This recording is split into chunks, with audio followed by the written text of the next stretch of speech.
네, 우리 다 함께 성경 말씀 보겠습니다. 오늘은 스가랴서 10장 1절에서 5절 말씀입니다. 네, 우리 다 함께 구약 성경 1320쪽입니다. 스가랴서 10장 1절에서 5절 말씀 우리 한 구절씩 교독하겠습니다. 봄비가 올 때에 여호와 곧 구름을 일게 하시는 여호와께 비를 구하라. 우리에게 소낙비를 내려서 밭의 채소를 각 사람에게 주시리라. 그러나 그는 허탄한 것을 말하며 복수를 내는 시절에 아는 것을 보고 거짓을 말한즉 그 유익과 헛됨으로 백성들이 양같이 일하며 목자가 없으므로 공고를 당하나니 내가 목자들에게 노를 바라며 내가 순염소들을 벌하리라. 만군의 여호와가 그 무리 곧 유다 족속을 돌보아 그들을 전쟁의 준마와 같게 하리니 우tun이 그에게서 말뚝이 그에게서 싸우는 말이 그에게서 권세는 자가 다 이제 그에게서 나와서 함께 읽겠습니다. 싸울 때 용사같이 거리의 진흙 중에 원수를 밟을 것이다. 여호와가 그들과 함께 한즉 그들이 싸워 말탄 자들을 부끄럽게 하리라. 아멘. 네, 기도하겠습니다. 주님, 오늘 이 시간 통하여 하나님 주의 뜻을 깨닫는 귀한 시간 되게 해주시고 우리 성도들에게 은혜를 내려 주옵소서. 우리 구주 예수 그리스도의 이름으로 기도드립니다. 아멘. 네, 오늘 우리 함께 스가랴서 10장 말씀 함께 읽었습니다. 오늘은 하나님께 비를 구하라라는 제목으로 은혜를 나누겠습니다. 오늘 본문 1절 말씀에 보면 봄비가 올 때 여호와 곧 구름을 일게 하시는 여호와께 비를 구하라. 무리에게 소낙비를 내려서 밭의 채소를 각 사람에게 주시리라 라고 했습니다. 오늘 우리의 삶 가운데서 없어서는 안 될 중요한 것이 있습니다. 그것은 바로 비입니다. 비. 사랑하는 성도 여러분, 우리 인생 가운데 비가 내리지 않으면 어떻게 될까요? 아마도 모든 생명들이 다 죽게 될 것입니다. 비가 없으면 곡식이 열매를 거둘 수가 없고 식량도 없습니다. 비는 모든 생명을 공급하는 하나님의 양식입니다. 우리가 매일매일 하나님 오늘도 일용할 양식을 주옵소서 우리가 기도하는데요. 오늘 비를 내리게 해주시고 햇빛을 주시는 이 모든 자연 만물이 하나님께서 우리에게 주시는 은혜이며 하나님의 공급하심이라고 우리가 믿습니다. 오늘 하나님께서 우리에게 말씀하시기를 봄비가 올 때 여호와 곧 구름에 일게 하시는 여호와께 비를 구하라고 말씀하고 있습니다. 아니 봄비가 내리고 있는데 왜 하나님께서 또 비를 구하라고 말씀하고 있을까요? 봄비가 올 때 하나님께서 우리들에게 비를 구하는 것은 우리가 양식이 없어서 비를 구하라는 것이 아닙니다. 봄비가 올 때 이 비를 위해서 기도하라는 것은 우리가 기도하지 않아도 이루어질 일들, 우리 일생 가운데 당연히 생각하고 있는 누리고 있는 하나님의 은혜에 대해서 당연하다고 생각하지 말고 이 모든 것들이 하나님의 은혜임을 기억하고 인정하면서 고백하라는 것입니다. 오늘 사랑하는 성도 여러분, 우리가 우리 일생 가운데 너무나 당연하게 누리며 살아가는 우리 삶의 혜택들, 우리 삶의 축복들이 당연한 것이 아닙니다. 우리가 태양을 보고 하늘에 비가 내리는 이 모든 자연의 만물들은 하나님의 은혜와 하나님의 법칙으로 세워진 하나님의 세계라는 것입니다. 오늘 우리가 이 당연하게 여기는 것들에 대해서 우리가 당연하게 생각하면 이 하나님의 은혜를 우리가 소중함을 깨닫지 못하게 된다는 것입니다. 봄비가 올 때 하나님께서 비를 구하라는 이 말씀은 우리가 당연하게 생각하는 그것들마저도 하나님께서 주시는 소중한 은혜라는 것을 알아야 한다는 것입니다. 당연한 것들을 잃어버리지 말고 항상 감사하는 삶을 살기 위해서 봄비가 올 때에도 비를 구하라는 것입니다. 사랑하는 성도 여러분, 오늘 하루도 내일도 하나님께서 우리에게 주시는 매일의 은혜, 이 은혜의 때를 우리가 놓치지 말아야 합니다. 많은 사람들이 하나님께서 주시는 이 은혜의 순간들, 은혜의 때를 놓치고 후회하는 인생을 사는 사람들이 많이 있습니다. 오늘 우리가 예수 그리스도 안에서 이 은혜의 삶을 살 때 우리가 항상 하나님께 기도하며 하나님께서 주시는 이 은혜를 놓치지 않는 삶이 되어야 한다는 것입니다. 오늘 성경에 나오는 이 비는 하나님의 공급하심을 표현하는 하나의 은유법입니다.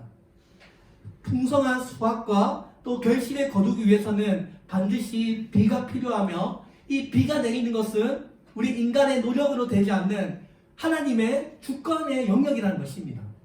오늘 우리가 당연하게 여기는 이 비마저도 하나님의 은혜이며 매일매일 공급하시는 하나님의 은혜가 있기에 오늘 하루도 우리가 평안 가운데 살아갈 수 있다는 것을 오늘 기억하기를 바랍니다. 봄비가 올 때 여호와께 비를 구하라. 이 말씀은 우리 삶 가운데 풍성한 열매를 맺을 수 있도록 하나님께 기도하는 것입니다. 오늘 우리가 믿고 있는 하나님은 어떤 하나님이십니까? 하나님은 날씨를 주관하시는 하나님입니다. 하나님께서는 하늘에 나는 새도 먹이시고요, 들에 피어있는 백합화도 기르시는 하나님, 하늘에 있는 비와 그 어떤 것도 하나님의 허락과 하나님의 인정하시 없이는 일어나는 법이 없다라는 것입니다. 사랑하는 성도 여러분, 오늘 우리가 매일매일 주시는 하나님의 은혜, 우리가 은혜 가운데 살아가지만 이 은혜를 당연하게 생각하지 않고 하나님께 감사하면서 매일매일 하나님께 기도하고, 오늘 우리가 이 개척교회를 함께 예배드리면서 신령한 신앙생활을 할 수 있도록 우리가 매일매일 간구해야 한다는 것입니다. 하나님께서 주의 백성들에게 성령으로 충만한 하나님의 백성들이 되어서 이 비와 같은 하나님의 은혜와 이 구원의 축복을 전 사람들에게, 모든 사람들에게 전하기를 원하십니다. 사랑하는 성도 여러분, 오랫동안 비가 내리지 않으면 어떻게 될까요? 논밭이 완전히 말라붙습니다. 아무리 하늘을 쳐다보아도 비가 내리지 않으면 사람들은 쉽게 인생을 포기하고 하나님에 대한 소망을 잃어버리게 되는 것입니다.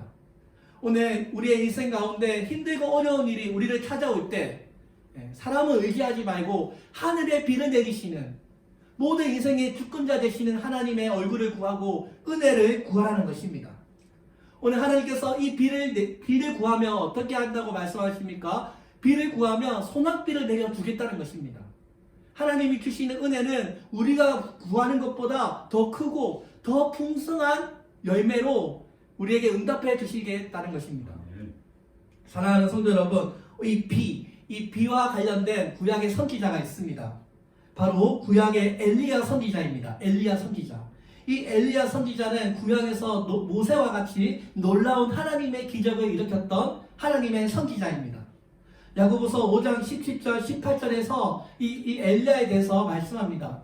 엘리야, 우리 함께 읽어보겠습니다. 시작. 엘리야는 우리와 상정이 같은 사람이로되 그가 비가 오지 않기를 간절히 기도한즉 3년 6개월 동안 땅에 비가 오지 아니하고 다시 기도하니 하늘이 비를 주고 땅의 열매를 맺었느니라. 아멘. 오늘 이 엘리야가 얼마나 기도가 위대했는지, 하늘에 비를 내리지 않게 하고 하늘에 비를 내리게 하는 그런 놀라운 하나님의 역사를 일으켰습니다.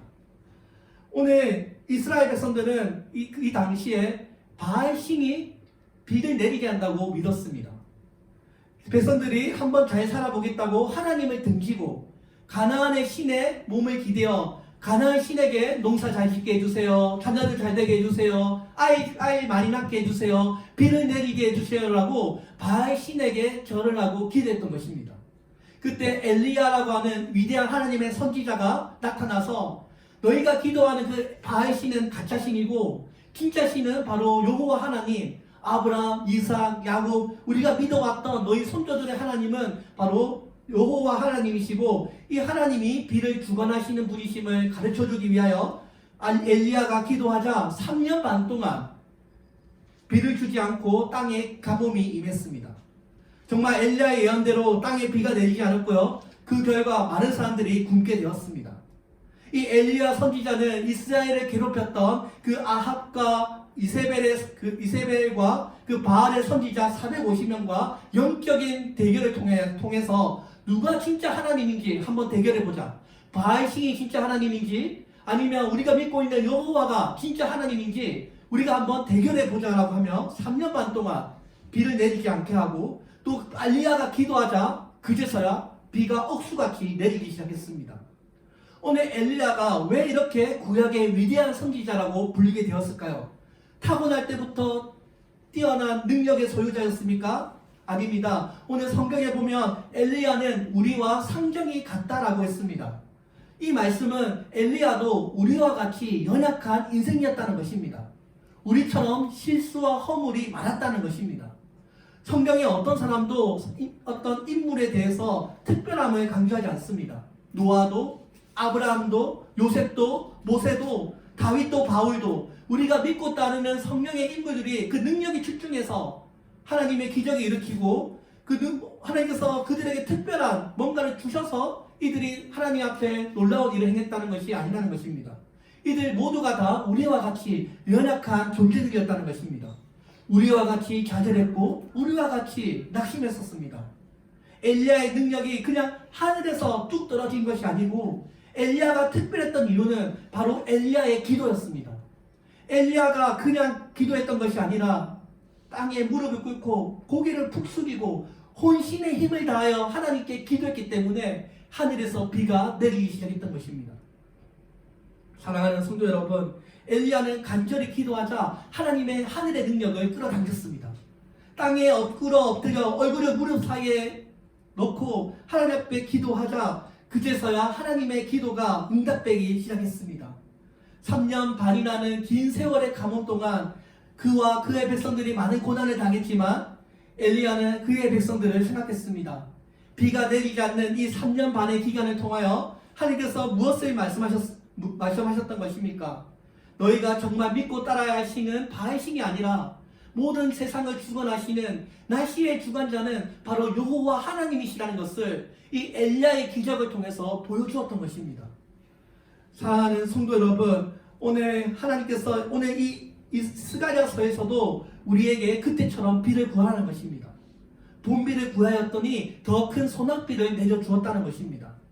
하나님께서는 우리가 구하는 것보다 더 큰 것을 주기를 원하시는 하나님입니다.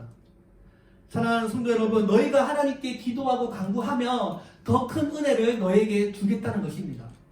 가뭄에 비가 필요하니 그때 기도할 것이 아니라 지금 은혜가 있을 때 언제나 기도하며 하나님을 의지하라는 것입니다. 하나님께 봄비를 구하면 그냥 비만 주시는 것이 아니라 큰 비, 소낙비를 내려주겠다는 것입니다. 빌립보서 4장 19절 말씀 우리 함께 읽어보겠습니다. 시작. 나의 하나님이 그리스도 예수 안에서 영광 가운데 그 풍성한 대로 너희 모든 쓸 것을 채우시리라. 아멘. 오늘 이 바울도 우리에게 똑같은 말씀을 합니다. 우리가 하나님 앞에 간구하고 기도하면 너희의 필요한 모든 것들을 공급하시고 채워주실 것을 고백했던 것입니다.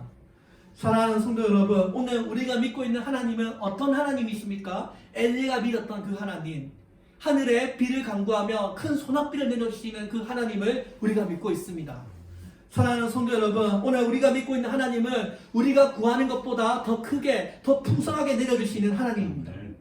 오늘 하나님을 의지하고 하나님을 따르는 자들에게는 하나님의 놀라운 축복이 있음을 우리가 믿습니다. 하나님께서 우리에게 소낙비를 내려서 밭의 채소를 각 사람에게 주리라고 말씀합니다. 이 신선한 채소들, 우리가 살아가는데 꼭 필요한 비타민, 영양분들, 이 모든 것들을 하나님께서 공급해 주셔서 새 힘을 얻고 영적인 인생을 살아갈 수 있게 해주신다는 것입니다. 사랑하는 성도 여러분, 오늘 이 소낙비, 채소, 번개, 이 모든 것들이 다 하나님이 주관하시는 하나님의 영역입니다. 우리 인생은 우리의 인간의 힘으로 할 수 있는 영역이 있고요, 우리 인간의 힘으로 할 수 없는 하나님의 영역이 있습니다. 오늘 우리 그리스도인들은 우리가 하는 최선의 일을 다하되 하나님의 영역이 있다는 것을 받아들이고 인정하고 고백하는 사람들이 바로 그리스도인들입니다. 오늘 우리가 우리 삶 가운데 항상 하나님의 비가 내리도록 우리가 하나님의 축복과 은혜를 구해야 할 것입니다. 하나님께서 우리에게 가장 주시는 축복 중에 가장 큰 축복이 무엇입니까? 바로 성령을 경험하는 것입니다. 성령이 우리 안에 오시면 우리의 삶과 가치관이 바뀝니다. 성경에 읽어보면 성령 하나님의 인지하심을 가끔은 비로 비유합니다. 비가 우리가 알게 모르게 촉촉히 하늘에 내려서 우리의 마음을 적시듯 성령 하나님이 비와 같이 우리에 임하셔서 우리의 마음을 녹이시고 우리가 하나님과 함께 한다는 하나님의 인지하심을 느낄 수 있기 때문입니다. 오늘 하나님이 우리 안에 있으면 세상적인 욕망을 내려놓고 세상적으로 더 가지고 싶고 더 원하고 더 성공하고 싶어하는 그 진부적인 인생의 가치관을 내려놓고 이제는 세상을 바라보는 눈을 하나님께로 향하게 하십니다. 오늘 성령 하나님께서는 비와 같이 우리에게 임하셔서 세상적인 욕망을 내려놓게 하시고 하나님을 바라볼 수 있도록 우리의 영적인 눈을 뜨게 하십니다. 하나님이 주시는 가장 큰 선물이 무엇입니까? 바로 성령 하나님입니다. 오늘 제가 남겨놓은 우리 마음의 상처들을 치유하시고 세상에 바라보는 우리의 삶의 눈을 바꾸시기를 하나님은 원하십니다. 성령님이 우리 안에 임하시면 어떤 일이 일어납니까? 성령님이 우리의 마음을 뜨겁게 하셔서 우리의 모든 죄를 다 태워버리십니다. 성령님이 우리 안에 임하시면 우리가 더욱더 하나님을 위해 살고 싶어하는 영적인 갈망함을 불러일으킵니다. 내가 어떻게 하면 하나님 나라의 의와 공의를 위해서 살아갈 수 있을까? 내가 어떻게 하면 더 교회를 아름답게 섬길 수 있을까? 하나님 나라를 꿈꾸기 시작하고 죄의 습성을 버리며 새로운 삶을 살고자 하는 거룩한 욕구를 불러일으키십니다. 사랑하는 성도 여러분, 하나님의 뜻대로 살기를 결단하고 미래에 대한 두려움과 원망함을 벗어나고 이제는 하나님의 아름다운 삶을 꿈꿀 수 있도록 성령 하나님이 우리에게 임하시는 것입니다. 지금까지 성령의 비가 내리지 않은 이유가 무엇입니까? 왜 이스라엘 백성들이 제국의 지배를 당하고 흩어져서 포로 생활을 해야만 했습니까? 그것은 이들이 말씀보다 더 다른 것들을 사랑했기 때문이라고 말씀하고 있습니다. 우리 함께 스가랴서 10장 2절 말씀 함께 읽어보겠습니다. 시작. 대저 드라빔들을 허탄한 것을 말하며 복술자는 진실하지 않은 것을 보고 거짓 꿈을 말한즉 그 위로가 헛됨으로 백성들이 양같이 유리하며 목자가 없으므로 공고를 당하나니. 오늘 스가랴 10장 2절 말씀에 보면 드라빔이 나오고요, 복술자가 나옵니다. 이스라엘 백성들이 왜 이렇게 포로 생활과 성전이 불타고 나라의 주권이 빼앗기는 고통과 수치를 당해야만 했습니까? 드라빔과 복술자, 하나님이 가증스럽게 여기는 우상 숭배의 문화를 계속해서 가져왔던 것입니다. 오늘 사랑하는 성도 여러분, 우리 하나님의 백성들은 미신을 믿지 말아야 합니다. 이스라엘 백성들은 드라빔을 신으로 섬겼습니다. 이 드라빔은 히브리어로 테라핌이라고 하는데요. 테라핌. 성경에 나오는 우상신들 중에 가장 작은 신입니다. 크기는 20에서 50cm 정도 되고요.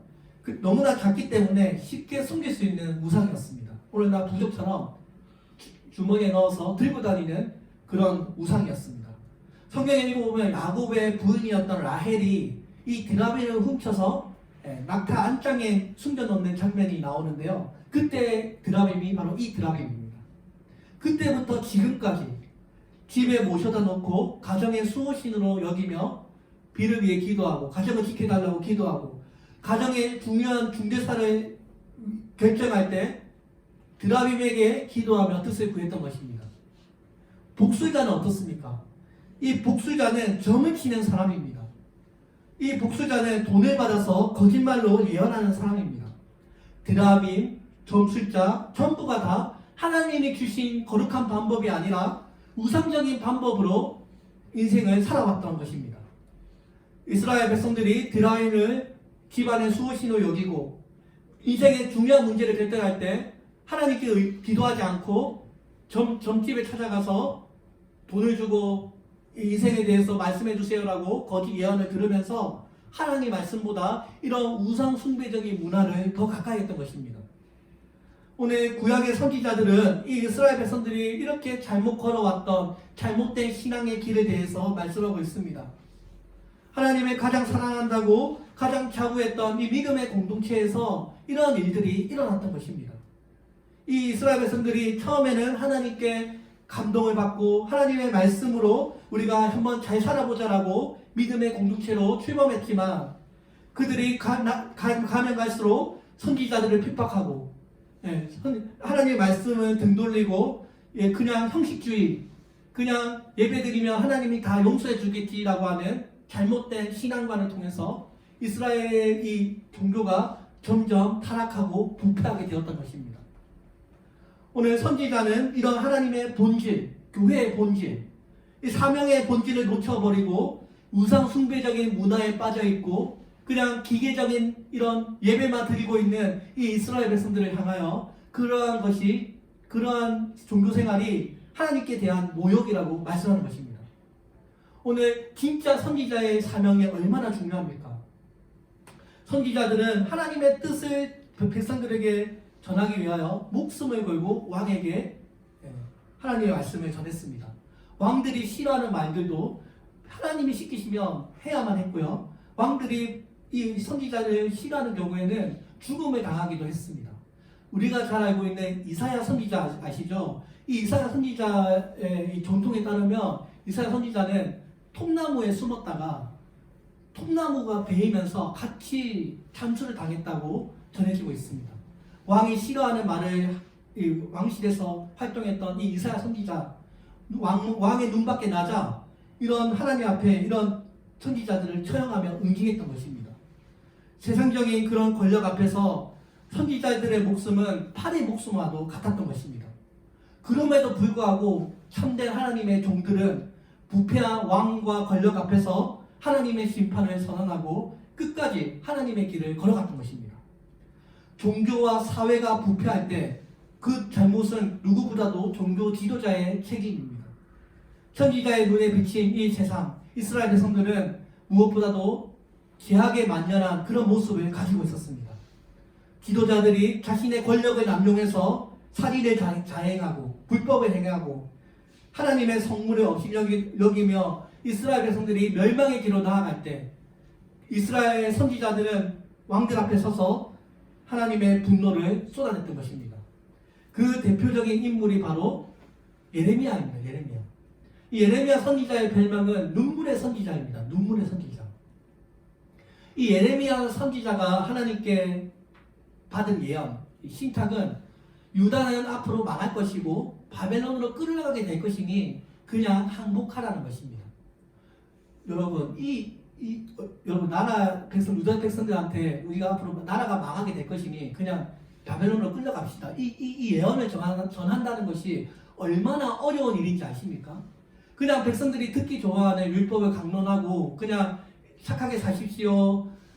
그냥 하나님 말씀대로 사십시오. 이게 아니고 앞으로 나라가 망하게 될 것이니 그냥 끌려가는 것이 하나님의 뜻이라고 전했던 것입니다.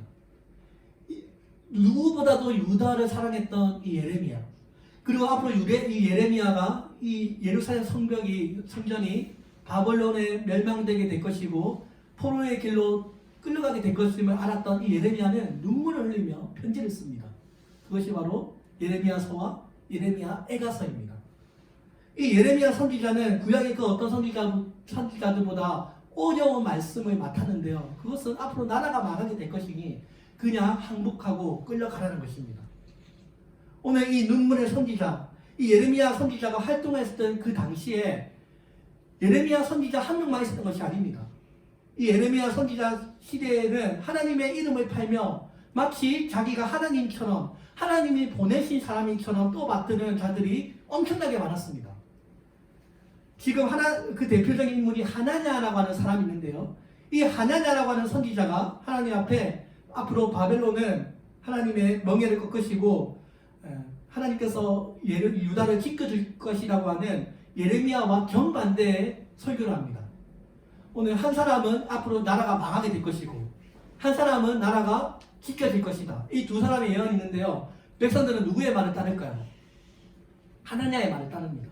왜냐하면 듣기 좋거든요. 당연하게 하나님께서 우리 지켜주시겠지. 우리나라 망하지 않을 거야. 우리는 언약 백성이고 어떻게든 하나님 지켜줄 것이라고 믿었던 이스라엘 백성들은 하나냐를 더 좋아하고 이 예레미야를 감옥에 가두고 칙칙질하고 돌로 던지며 큰 어려움을 당하게 됩니다. 그러나 하나님께서 예레미야 선지자에게 말씀하십니다. 우리 함께 읽어보겠습니다. 시작. 만군의 여호와께서 이와 같이 말씀하시되 너희에게 예언하는 선지자들의 말을 듣지 말라. 그들은 너희에게 것을 가르치니 그들이 말한 묵시는 자기 마음으로 말미암은 것이요 여호와의 입에서 나온 것이 아니니라. 오늘 하나님께서 선지자에게 그들이 말하고 있는 그 가르침들은 하나님의 것이 아니야. 예레미야, 너 잘하고 있어. 네가 가르치고 있는 그 예언이 진짜 내가 너에게 백성들에게 전하고자 하는 나의 뜻이야라고 하나님께서 예레미야에게 말씀해 주었던 것입니다. 이 예레미야 시대에 있었던 이 가짜 선지자들, 예레미야 시대에서만 있었을까요? 예수님 시대에도 있었습니다. 우리 미가서 3장 5장, 미가에도 있습니다. 함께 읽어보겠습니다. 시작. 내 백성을 유혹하는 선지자들은 이에 물것이 있으면 평강을 외치나 그 입에 무엇을 채워주지 아니하는 자에게는 전쟁을 준비하는구나.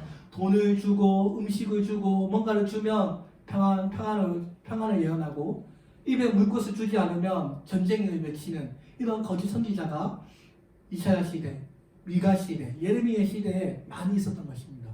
예수님 시대는 어땠을까요? 예수님께서 말씀하시기를 거짓 선지자들을 조심하라. 그들은 양의 옷을 입고 너희에게 나오나 속은 약탈하는 이리들이라 라고 했습니다. 예수님 시대에도 하나님의 이름으로 거짓된 예언, 거짓된 가르침을 전하는 사람들이 많았다는 것입니다. 사도 바울은 어떨까요? 사도 바울이 마지막 교회를 성교를 떠나기 전에 이렇게 말합니다. 또 내가 이것을 아노니 내가 떠난 후에 추악한 이리들이 너희 가운데로 들어와서 양떼를 아끼지 아니할 것이며, 앞으로 사도 바울이 이 교회를 떠나게 되면 교회에 이런 가짜 교사들이 들어와서 교회를 혼란스럽게 하고 교회에 평안을 깨는 이런 가짜 사람들이 들어오게 될 것을 말씀했던 것입니다. 사랑하는 성도 여러분, 오늘 축복과 저주가 우리 말씀 가운데 함께 있습니다. 하나님의 말씀은 하나님의 축복과 경고가 함께 있습니다. 오늘 우리가 신앙생활 할 때 우리는 때때로 듣기 싫은 말씀도 들어야 되고요, 순종하기 어려운 말씀도 들어야 되고, 인정하기 어려운 말씀들도 우리가 함께 들어가면서 신앙생활을 하게 됩니다. 오늘 이 예레미야는 그를 매국노라고 취급하는 이 이스라엘 백성들의 오해와 비난을 받으면서도, 그리고 그 예언 때문에 감옥에 갇히는 수치를 당하면서도 끝까지 이스라엘 백성들을 사랑했고 하나님께 돌아오라고 회개를 외쳤습니다. 예레미야 선지자는 많은 핍박에도 불구하고 자신의 신년대로 살아갔던 용기 있는 선지자라고 불리고 있습니다. 그는 그칠줄 모르는 고통 가운데 있었지만 그 하나님을 향한 믿음과 열정이 그를 멈출 수 없었습니다. 오늘 하나님께서 이러한 예레미야와 함께 하셨고 예레미야 선지자들을 사용하셨습니다. 오늘 우리 교회도 이 예레미야의 선지자의 신앙 위에 우리 교회가 있습니다.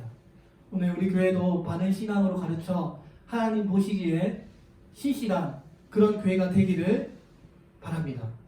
왜 백성들이 드라빔과 복수자들을 찾았을까요? 물이 기했던 이 가나안 지역의 풍요로움은 비와 뗄래야 뗄 수 없는 관계를 가지고 있습니다. 여호와 하나님이 아니 가나안의 신을 따르면 풍요로움을 누릴 수 있을 거라고 믿었기 때문입니다. 조상들로부터 지금까지 계속해서 내려오는 드라민을 섬기고 저술자를 찾아가는 이 우상 숭배의 문화, 그것들을 따른 결과가 어떻게 됩니까? 오랫동안 방황하며 은혜의 비가 내리지 않는 메마른 고난의 생활을 보내야만 했던 것입니다. 오늘 이스라엘 선지자는 하나님께 돌아오라, 다시 하나님께 대한 신앙을 회복하고 하나님께 기도하며 하나님의 은혜를 다시 구하라는 것입니다. 오늘 우리가 믿고 있는 이 하나님, 우리를 푸른 초장과 실만한 물가로 인도하시는 하나님, 오늘 우리가 점술가와 드라빔을 따르지 아니하고 오늘 우리의 참되신 여호와 하나님 예수 그리스도를 우리가 따르고 있습니다. 오늘 우리가 믿고 있는 이 예수 그리스도는 어떤 하나님입니까? 한 마리의 양도 사랑하시는 하나님입니다. 스가랴서 10장 3절에 내가 목자들에게 노를 바라며 내가 숫 염소들을 벌하리라. 만군의 여호와가 그 무리 곧 유다 족속을 돌보아 그들을 전쟁의 준무와 같게 하리라. 오늘 하나님께서 그동안 이스라엘 백성들을 잘못된 길로 이끌었던 그 거짓 교사들, 거짓된 숫 염소와 그들을 벌하시고 유다 족속을 다시 전쟁의 준무와 같이 회복시켜 주겠다는 것을 말씀하셨던 것입니다. 전쟁의 준마, 이 전쟁의 준마는 잘 달리는 말입니다. 빠르게 잘 달리는 말을 전쟁의 준마라고 말씀합니다. 그동안 목자가 없어서 잃어버린 양처럼 헤매고 있는 너희들에게 이제 하나님께서는 하나님의 참된 목자를 통하여 잘못된 길로 이끌어왔던 그 많은 시련과 고난들을 이제는 전쟁의 준마와 같이 유다 족속들을 돌보아 주겠다라고 말씀하시는 것입니다. 오늘 예수님께서 말씀하시기를 예수님께서 요한복음 10장 11절에서 나는 선한 목자라. 선한 목자는 양들을 위하여 목숨을 버리거니와 라고 했습니다.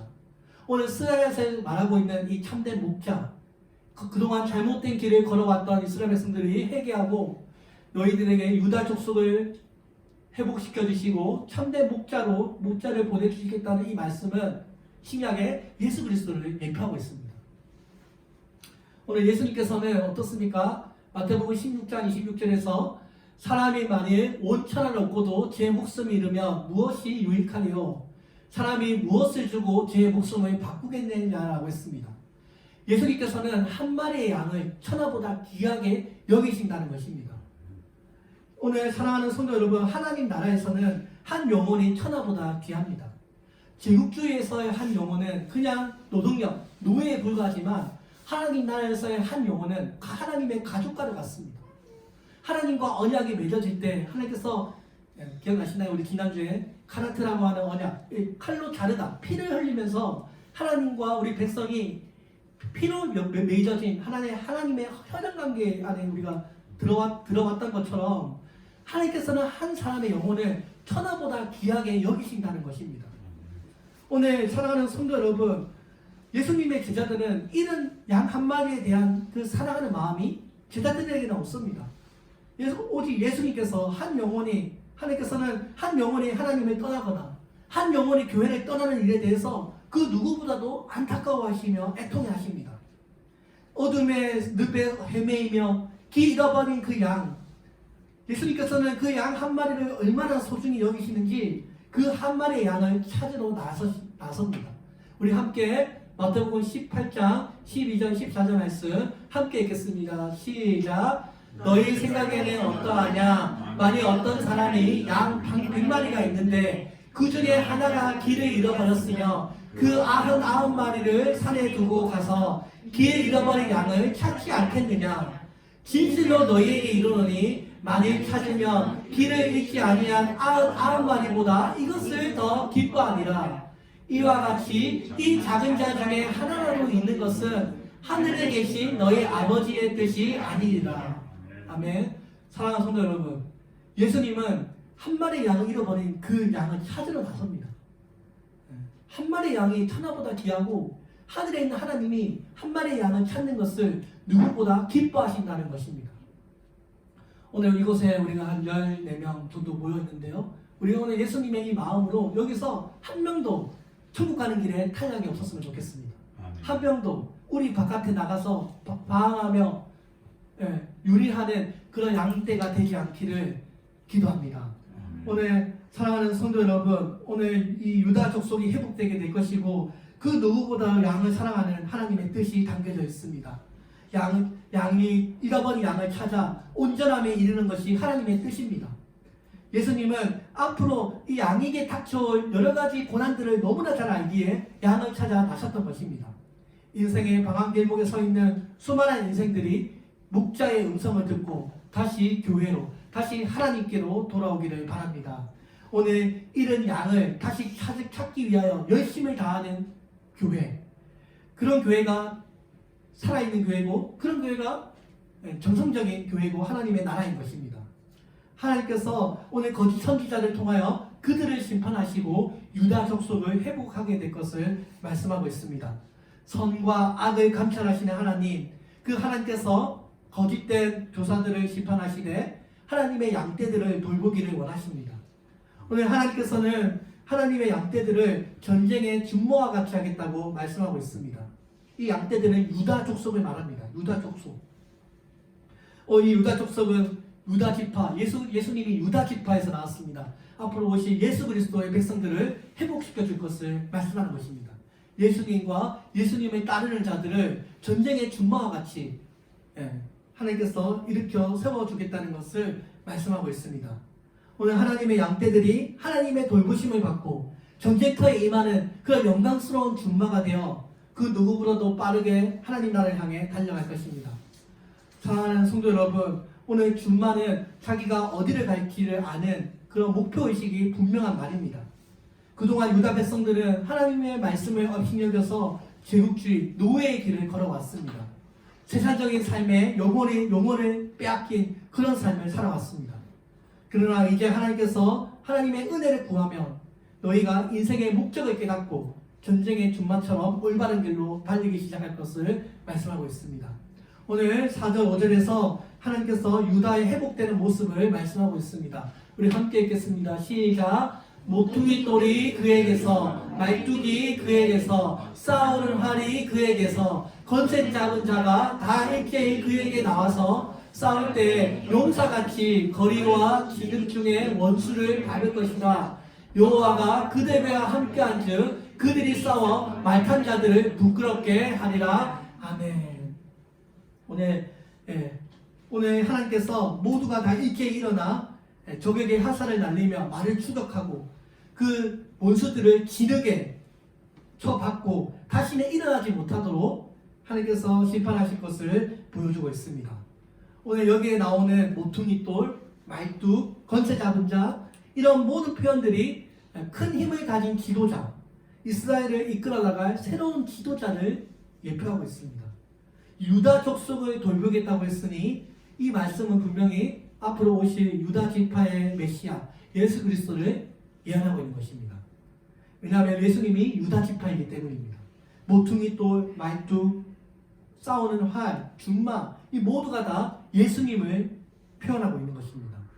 하나님께서 유다 백성들을 경고하게 해서 그들을 구원하여 돌아오게 하겠다는 것입니다. 오늘 5절에서 하나님께서는 교회의 이 새로운 지도자와 교회의 성도들을 뭐라고 말씀합니까? 용사라고 했습니다. 용사같이 거리의 진흙 중에 원수를 밟을 것이다. 오늘 그리스도의 교회는 하나님의 사단의 세력과 영적인 전쟁을 벌이는 용사들이라는 것입니다. 용사. 믿으십니까? 예수님과 예수님을 따르는 백성들은 하나님의 용사가 되어서 화살이 되어서 사람들의 현실 안에 들어가서 죄의 문제를 해결하고 사단의 세력들을 깨부수고 지옥에 사로잡힌 영혼들을 되찾는 그런 그리스도의 용사들이 된다는 것입니다. 오늘 이 사명이 누구에게 맡겨져 있습니까? 우리들. 구원하는 이 사명이 천사의 세력을 물리치는 이 영혼의 이 사명이 천사들이 아니고 우리 사람들에게 맡겨져 있습니다. 저는 때때로 하나님 천사가 내려와서 하나님 말씀 전하면 얼마나 좋을까. 그 천사는 흠도 없을 텐데 시험 될 일도 없을 텐데 근데 하나님께서는 말씀을 전하는 일을 사람에게 맡기셨습니다. 허물이 많고 연약함도 많은 사람을 세우셔서 하나님의 일을 감당했습니다. 할 수 있는 만큼 해보라는 것입니다. 하나님께서 완벽하지 않지만 인간의 아름다움을 사용하시는 하나님께서 이 교회의 이 영혼 구원의 사명을 우리 손에 맡기셨다는 것입니다. 사랑하는 성도 여러분, 오늘 스가랴의 말씀에서 하나님께서 우리와 함께 하실 것이고 하나님께서 우리와 함께 하심으로 승리하게 될 것을 말씀하고 있습니다. 사랑하는 성도 여러분, 하나님과 우리와 함께하면 그 대적이 아무리 강할지라도 하나님의 백성들은 해를 당하지 않습니다. 하나님께서 그 백성들을 사랑하시고 끝까지 지켜주시고 구원하시기 때문입니다. 우리 로마서 8장 36절 함께 읽겠습니다. 시작. 높음이나 깊음이나 다른 어떤 피조물이라도 우리를 주 예수 그리스도 안에 있는 하나님의 사랑에서 끊을 수 없으리라. 아멘. 하나님의 사랑을 끊을 수 없습니다. 우리를 향하신 하나님의 사랑은 너무나 고귀하고 너무나 강하기 때문에 하나님의 사랑은 그 어떤 것도 하나님과 우리의 관계를 끊을 수 없다는 것입니다. 사랑하는 성도 여러분, 오늘 이제 말씀을 마치면서요. 오늘 이스라엘 백성들이 드라빔과 점술가를 의지하여 그 바알 신앙을 버리고 주님께 돌아와 늦은비와 이른비를 구했던 것처럼 오늘 우리들도 하나님께 은혜를 내려달라고 기도해야 될 줄 믿습니다. 오늘 제가 오늘 이 말씀을 이 질문을 하며 마치고 싶습니다. 오늘 사랑하는 성도 여러분, 오늘 우리가 만약에 100년 뒤에 죽어서 하나님 앞에 선다면 우리는 하나님 앞에 어떤 말을 듣게 될까요? 1517년 종교개혁을 일으켰던 마틴 루터가 로마의 교황 앞에 서게 되었습니다. 마틴 루터는 로마서를 통해서 하나님의 의가 우리의 어떤 행위나 우리의 잘남이 아니라 전적인 하나님의 은혜와 예수 그리스도의 보혈을 통해서 구원을 받게 된다는 것을 깨닫게 됩니다. 그는 비텐부르크 성전 앞에서 그동안 그 가톨릭 천주교가 잘못 이해하고 있는 천주교의 교리들을 95조개로 반박하면서 진정한 하나님의 구원은 우리의 인간의 의지가 아니라 하나님의 의로 이루어진다는 것을 쓰게 됩니다. 그가 쓴 많은 편지들과 많은 논문들과 많은 책들이 교황의 귀에 들어가게 되고 교황이 이 마틴 루터를 부릅니다. 그동안 마틴 루터가 썼던 그 모든 책들을 다 불태우고 철회할 것을 요구합니다. 루터는 하루의 시간만 달라고 요구하고 4월 18일 브롬스 회의가 열리고 다시 교황 앞에 서게 됩니다. 마틴 루터는 수많은 관리들과 교황 앞에 서서 기독교 역사에 길이 남을 명언을 합니다. 왕이시여, 그대가 나에게 단순한 대답을 원하시니 나는 풀로 받거나 이를 드러내지 않고 대답하겠습니다. 성경과 수많은 명백한 이성에 확신되지 않는 한 나는 교황들과 종교의회의 권위를 수락하지 않겠습니다. 왜냐하면 이것들은 서로 모순되기 때문입니다. 내 양심이 하나님의 말씀에 사로잡혀 있습니다. 저는 제 책들과 논문들을 취소할 수 없고 그렇게 하지도 않겠습니다. 제 양심을 거스린 것은 옳지도 않고 안전하지도 않기 때문입니다. 하나님, 제가 여기 서 있습니다. 나는 그 어떠한 것도 할 수 없사오니 부디 저를 도와주소서. 아멘. 마틴 루터가 종교회의 마지막 교황 앞에 섰을 때 그가 했던 유명한 명언입니다. 오늘 우리도 언젠가 하나님 앞에 서게 될 것입니다. 우리가 언젠가 죽게 된다면 거대한 하나님 앞에 보좌 앞에 서게 될 것입니다. 오늘 우리가 마틴 루터처럼 이곳에 섭니다. 우리의 양심도 하나님의 말씀에 사로잡혀 있습니다. 사람이 모르는 것들을 하나님은 아시고 오늘 우리는 하나님 앞에 우리의 양심을 지키며 살아왔던 그런 사람으로 기록되기를 원합니다. 사랑하는 성도 여러분, 오늘 이 시간 비를 구하라는 주의 말씀대로 하나님 앞에 항상 은혜를 구하고 믿음의 양심을 끝까지 지켜나가시는 우리 도시성도교회가 되도록 우리 오늘 시간 다 함께 기도하겠습니다. 이 시간 우리 다 함께 주여 외치며 기도하겠습니다. 주여!